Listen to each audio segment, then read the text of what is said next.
toutes et à tous, que ces paroles de Torah seront pour la guérison rapide de Yaakov Uriel ben Rivka, pour la guérison de Moshe Refael Nissim ben Kamil, pour la guérison de Moshe ben Rivka, Shlomo Sami ben Rivka, Nissim ben Rivka, pour la guérison de Daniel Tamar Atou bat Fortuné, Rivka bat Menana, et ma chère maman, Ruth Mesodi bat Rivka, et Eliyahu Hananel ben Ruth Mesodi. Dans la Haggadah de Pessah, quand on parle des cadeaux que Dieu a donnés au peuple d'Israël, on veut exprimer les merveilles, les miracles que Dieu a fait avec son peuple. Et on dit, s'il avait fait que ça et ça, déjà on aurait dû dire merci. À plus forte raison qu'il a fait ça et ça et ça et ça. C'est un texte qui termine par Dayenu. Si nous avait fait ça et ça, sans nous donner quoi que ce soit d'autre, Dayenu, ça nous suffirait. Et là-bas on mentionne, s'il nous avait amené devant le mont Sinaï, même sans nous donner la Torah, Dayenu, on se contenterait de ça. Akadosh Baruch Hu qui amène le peuple d'Israël devant le mont Sinaï, sans leur donner la Torah, ça suffirait. Si on n'a pas eu de Torah, il n'y a pas de peuple d'Israël. Alors, pourquoi on dit, si Dieu nous aurait amenés devant le mont Sinaï, même s'il ne nous donnerait pas la Torah, c'est bon. Le mont Sinaï, sans recevoir, sans accepter la Torah, c'est comme quelqu'un qui va en voiture, qui s'arrête quelque part. Qu'est-ce qu'il y a de spécial là-bas? Rashi nous raconte qu'il y a eu quelque chose d'extraordinaire dans le mont Sinaï. Les Bnei Israël, quand ils ont campé dans le désert 40 ans, ils ont fait 42 voyages. Sur 40 ans, 42 déménagements. Et vous savez, quand on a un peuple, 600 000 hommes, rajoutez les femmes, les enfants, la foule qui marche, à un moment, on décide de camper. Moshe Rabbeinu dit, allez, posez-vous, installez-vous. Chacun qui court, qui prend un endroit pour mettre sa tente. Chacun veut se positionner d'une certaine manière. Et puis quand il a décidé de mettre sa tente quelque part, il ne veut pas avoir du vis-à-vis. Il ne veut pas que quelqu'un d'autre met la porte de sa tente devant sa porte à lui. Et ça crée des problèmes de voisinage. Tourne ta tente, mets-toi de l'autre côté, et l'autre il dit non, mais il n'y a pas de vent qui rentre par là, etc., etc. Et puis des désaccords et des discussions et des plaintes un contre l'autre. Le seul endroit, 40 ans dans le désert, le seul endroit où il n'y a eu aucune plainte déposée, 600 000 hommes, hein, aucune plainte déposée, aucune plainte, aucune dispute, c'est l'endroit de Sinaï. Et dans cette merveille, Akadosh Baruch Hu a dit, si vous êtes bien entre vous, je m'associe à vous, je vous donne ma Torah, ma sainte Torah. Un homme pense que quelle est la base principale pour avoir une réussite dans l'étude de Torah? Bon, il se dit d'aller dans une bonne yeshiva, d'aller étudier chez un bon enseignant, d'avoir beaucoup de livres. Mais Akadosh Baruch Hu nous dit non. Le plus grand succès que tu peux avoir dans l'étude de la Torah, c'est d'être bien avec ton environnement, avec ton entourage, être un homme qui pardonne, être un homme qui n'est pas en colère, être un homme que même si on t'a dit un mot, comme si tu ne l'as pas entendu. Ça, c'est la grandeur d'un homme. Et ça, c'est la plus grande base pour pouvoir étudier la Torah, pour pouvoir avoir un succès pour que notre corps absorbe la Torah. Un homme peut étudier un texte, mais c'est une récitation du texte. Le texte ne lui a rien enseigné. Lui, il a étudié, mais le texte, en fait, quand on discute avec quelqu'un, on a un échange d'idées. Je dis quelque chose, et puis j'entends quelque chose. Quand quelqu'un, il étudie, ça doit être pareil. Ça doit être, j'étudie le texte, je prononce de ma bouche quelque chose, mais en même temps, il y a un échange. Il y a les mots que j'ai étudiés qui vont me parler, qui vont influencer ma neshama. Il ne suffit pas d'étudier un texte. Il faut laisser le texte nous parler, nous enseigner, nous transmettre son enseignement. Parce qu'autrement, c'est fade d'étudier un texte sans avoir une vraie connexion avec ce que le texte est censé à changer chez nous. Quand on étudie un mot, une phrase, elle a un sens. Elle vient t'enseigner quelque chose. Un cinéaste, quand il écrit une scène, il a envie que les gens, quand ils ont vu son film, ils sortent avec une idée de quelque chose. Ils aiment quelque chose ou ils n'aimeront pas quelque chose, mais il y a une idée. Quand on étudie la Torah d'Akadosh Baruch Hu, on connaît le texte, mais sans assimiler en nous, sans vraiment être connecté avec le sens du texte, on a tout perdu. Pourquoi on a tout perdu? Parce que l'étude est venue chez nous comme une récitation, comme les récitations qu'on faisait, les fables de La Fontaine, quelque chose, mais sans avoir un sens. Quand tu fais une récitation, tu as perdu le sens du mot. Le mot est censé rentrer en toi. Et c'est pour ça que l'étude de la Torah, c'est pas une récitation. Ça va être ta vie depuis aujourd'hui. Ça va te créer un monde de valeurs. Un homme qui étudie la Torah et qui ne sait pas pardonner. Et quand quelqu'un lui a dit un mot de travers, et des fois un membre de sa famille qui lui a dit quelque chose, et il se fâche, et il ne sait pas pardonner, il a un problème avec son étude de Torah. Il a un problème parce que son étude n'était pas si efficace que ça. C'est comme un homme qui est très malade et il a des cachets dans sa poche. Et on lui dit, tu sais, ce que tu as, tu peux guérir de cette maladie en prenant tel et tel médicament. Il dit, si, je les ai pris. Alors comment ça se fait que tu n'as pas guéri? Non, ils sont dans ma poche. Cher ami, il ne faut pas avoir les médicaments dans ta poche, il faut les avaler. La Torah, si tu veux que la Torah elle te change, tu dois avaler.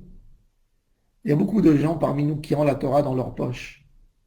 Ils n'ont pas encore osé apprendre la Torah et à l'avaler, qu'elle rentre dans nos membres.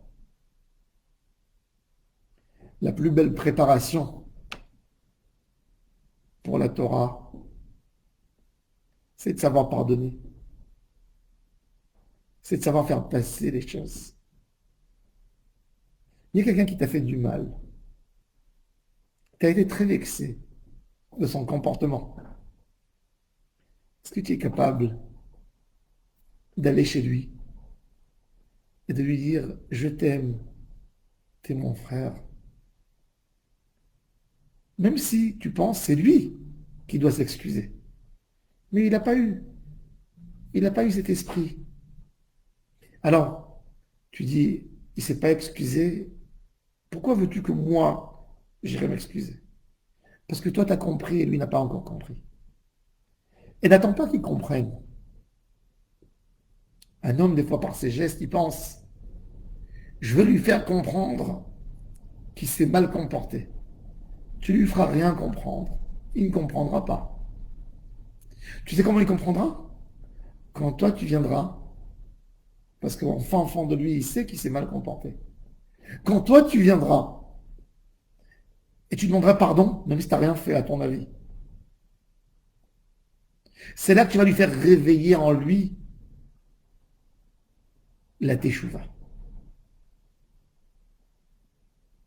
Si toi, tu te fâches et tu te mets de sa même position à lui, il s'est levé de table méchamment, il a parlé quelque chose.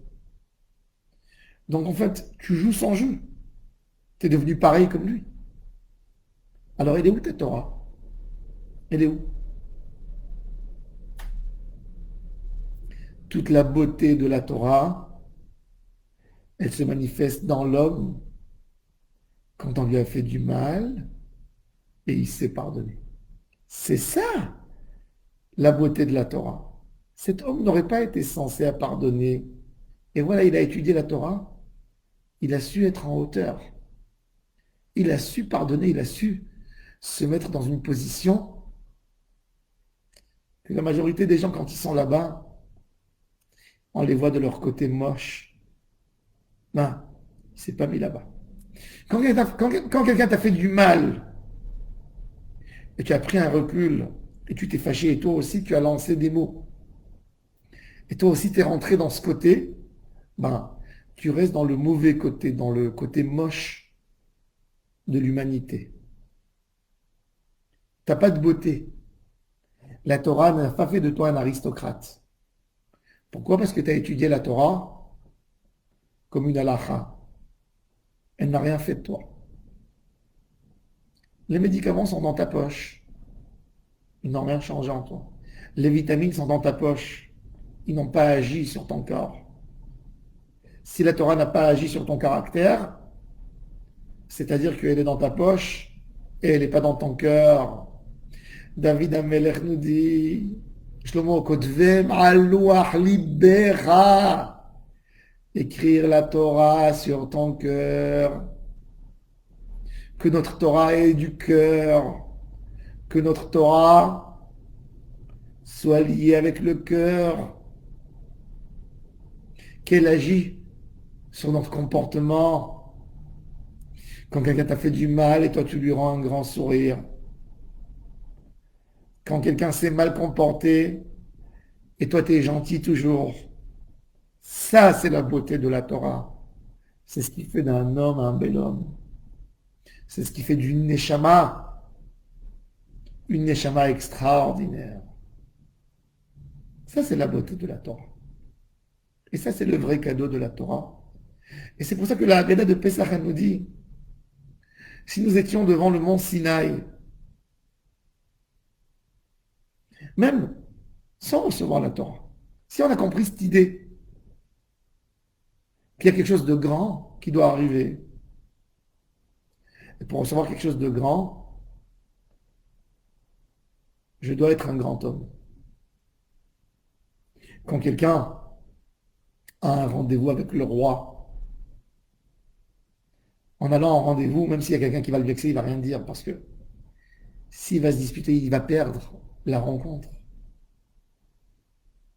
Si je me fâche, j'ai perdu Hachem. Hachem n'aime pas les orgueilleux, n'aime pas les coléreux, n'aime pas les vengeurs, n'aime pas les hommes qui font des petits comptes, qui se vexent de n'importe quoi. Tu veux être, tu veux travailler dans la société d'Hachem, c'est les conditions. Sois un grand homme. Si tu te venges et tu fais des petits comptes, il m'a fait ça, il m'a dit, donc je lui ai répondu, donc je suis en colère, t'es tout petit. T'as un côté moche en toi. Comment veux-tu être collé à Hachem? Ça, c'est la base de toute la Torah. Ça, c'est la base de la réussite. C'est pas est-ce que tu vas étudier dans un institut d'études qui est de très haut niveau. C'est pas ça qui va faire de toi un homme. Ce qui va faire de toi un homme, c'est ton travail, c'est de savoir pardonner. C'est ça ce qui va faire de toi un homme. C'est ça ce qui va faire briller ta personnalité. Un homme n'a pas besoin d'être un bel homme physiquement pour plaire à d'autres.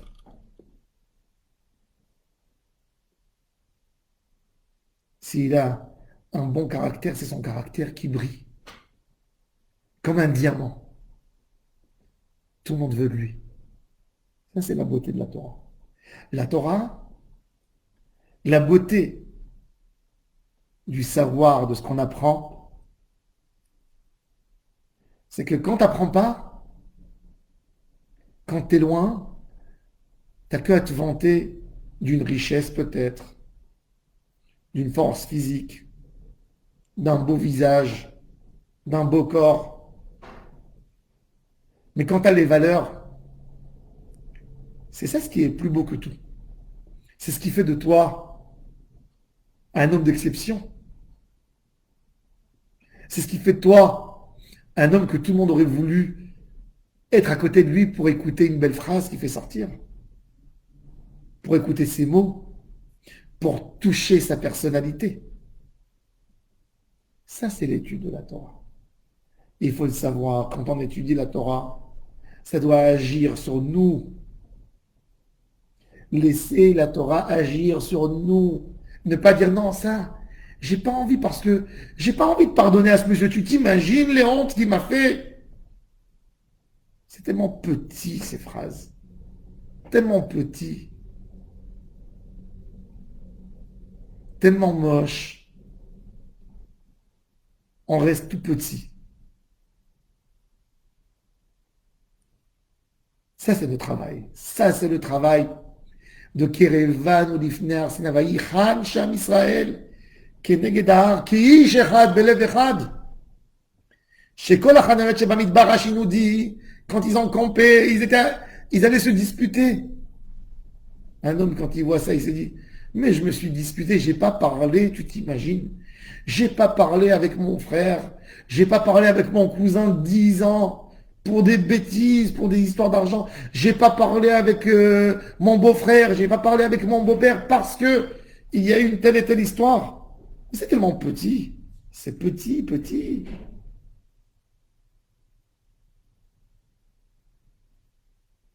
Qu'on ait cette grandeur, Bezat Hashem, de pouvoir pardonner. De pouvoir pardonner. De pouvoir pardonner. De pouvoir être mochel. De surmonter même quelqu'un qui nous a vexés. Je vais terminer par une histoire extraordinaire du grand rabbin de Hébron, Rabbi Chaim Chizkiyahu Medini, l'auteur du livre Sdechemed. Sdechemed, c'est une encyclopédie énorme qui a touché tous les sujets de la Torah en 10 gros volumes qui ont été écrits par Rabbi Chaim Chizkiyahu Medini, qui a grandi à Jérusalem, qui était en Constantinople. Après, il était le rabbin de la Crimée. Et à la fin de sa vie, rabbin de Hébron. Un homme énorme en Torah. Le Chafetz Chaim, dans son livre Mishnah Brura, il le cite comme un des grands de la génération. Quand il est décédé, même les musulmans voulaient le prendre comme un prophète à eux. Et la communauté juive devait mettre des gardiens sur sa tombe. Ça, c'est Rabbi Chaim Chizkiyahu Medini. Et il a raconté un jour à un de ses élèves. Son élève lui a dit, Rabbi, c'est quoi ton secret de Torah? Tu retiens toute la Torah, tu connais tout. Il voyait que le rabbin était gêné, il lui a dit, je vais te raconter mon histoire. Il lui a raconté que quand il était en Constantinople, il étudiait dans une synagogue où il y avait plusieurs personnes qui étudiaient. Et le président de la communauté l'adorait parce qu'il avait un bon caractère. Et il lui donnait une bourse d'études, une bourse importante tous les mois, pour qu'il puisse étudier. Et il y avait un autre élève qui était très jaloux de lui, qu'il a reçu une bourse plus importante que lui. Il a vu la femme de ménage et il lui a dit, écoute, je vais te donner de l'argent et tu vas rentrer à la synagogue et tu vas crier sur ce rabbin Médini, tu vas dire qu'il a essayé de t'approcher. Et il pensait qu'avec ça, il va se débarrasser, il va s'en débarrasser. Et cette femme de ménage qui rentre à la synagogue, le rabbin est en train d'étudier, et elle ouvre les fenêtres et elle crie, ce monsieur s'est approché de moi, il voulait me toucher. Les gens qui sont venus, quelle honte. Un rabbin qui a essayé de faire une chose pareille. Ils ont appelé tout de suite le président de la communauté. Il est venu, il a dit, c'est vrai? Il a dit, non, jamais. Il a dit, moi, je le crois à lui et je ne la crois pas. Il a pris cette dame, il a dit, ben, puisque, à ton avis, il y a des gens ici dangereux, t'es licencié. Et cette femme, il a compris qu'elle montait. Le rave est chez lui à la maison le soir, ça tape à la porte. Et il voit la femme de ménage qui l'a sali, qui a voulu salir sa réputation, qui vient de lui demander pardon. Et il lui dit, Rabbi, c'est ton collègue qui m'a payé de l'argent pour que je te salis. Maintenant, j'ai plus d'emploi, elle pleure. Je t'en supplie, laisse-moi demain rentrer à la synagogue et m'excuser devant tout le monde et raconter l'histoire que c'est ton collègue qui m'a donné de l'argent pour te salir. Et il lui a dit, écoute, si tu raconterais cette histoire à quelqu'un, je ne te pardonnerai jamais. Maintenant, tu vas salir encore plus l'image des étudiants en disant, regardez, qu'est-ce qui se passe entre eux, comment un qui paye pour salir l'autre. Écoute, je vais te chercher de l'emploi, mais à condition que tu n'ouvres jamais ta bouche pour salir ce monsieur. Ça suffit déjà, ce que tu as fait pour salir, on ne va pas continuer là-dedans. Pour lui, c'était un soulagement. Elle allait le nettoyer demain et il sortirait comme un héros. Non. Et il est parti, il lui a cherché du travail. Et il lui a trouvé un travail. Il a dit le lendemain, quand il a ouvert son livre, il sentait comme si les mots du livre rentraient dans son cœur. Et il a dit depuis, je n'ai rien oublié de mon étude. Je comprenais tout. J'ai eu un sens profond dans ce que j'étudiais. Ça, c'est ce que la Torah, elle a fait de lui. Moi, personnellement, je vous dis à titre personnel, quand je veux étudier, quand je suis fatigué des fois, je prends la photo de ce Rav, Rabbi Chaim Chizkiyahu Medini, rien que je la regarde pour m'inspirer de cet homme. Pour m'inspirer d'un homme si pur, si saint. Qu'est-ce que l'étude de la Torah a fait de lui? Fait de lui un homme si merveilleux. Zchuto yagen alenu, ve'alechem, ve'al kol Israël, amen, et qu'on entende des bessorot tovot, des bonnes choses, amen, amen.